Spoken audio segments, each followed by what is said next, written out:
In this topic, we're going to look at various perspectives on inclusive education and formulate a working definition of inclusion.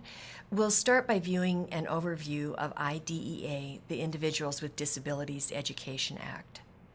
Then we'll turn to Norman Kuntz, an internationally acclaimed author, advocate, and expert on disabilities who was born with cerebral palsy.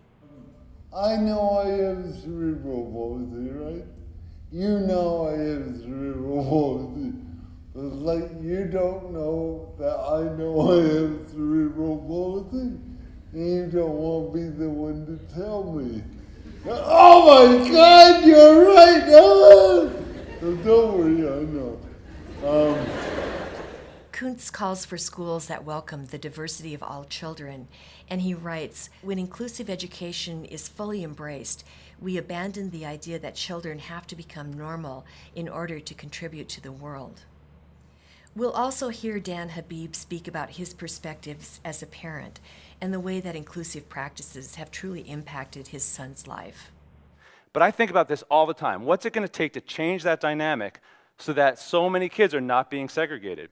And I've come to believe that maybe it's really not about Samuel or Todd. Maybe it's not primarily about them.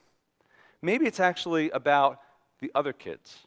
Maybe we need to show that inclusion benefits typical kids without disabilities as much or more than they benefit Samuel or Todd. Janney and Snell present the 6 key elements of inclusive education. They are 1, an inclusive program model, 2, inclusive culture in the school, 3, collaborative teaming and problem solving, 4, accommodating curricular and instructional practices in the school, 5, strategies for making and evaluating individualized adaptations, and 6, strategies to facilitate peer relationships and supports. These elements will serve as the foundation for our work throughout this class. Janney and Snell's Pyramid of Support provides one framework for thinking about these elements and for organizing effective supports for all students. Lastly, we'll begin our discussion of Ann Fadiman's award-winning book, The Spirit Catches You and You Fall Down. This book will help us step outside of education and explore professional practices from a medical point of view. We'll look at the impact and tragedy of professional practices that lack collaboration, and we'll also explore the varied cultural meanings of ability and disability.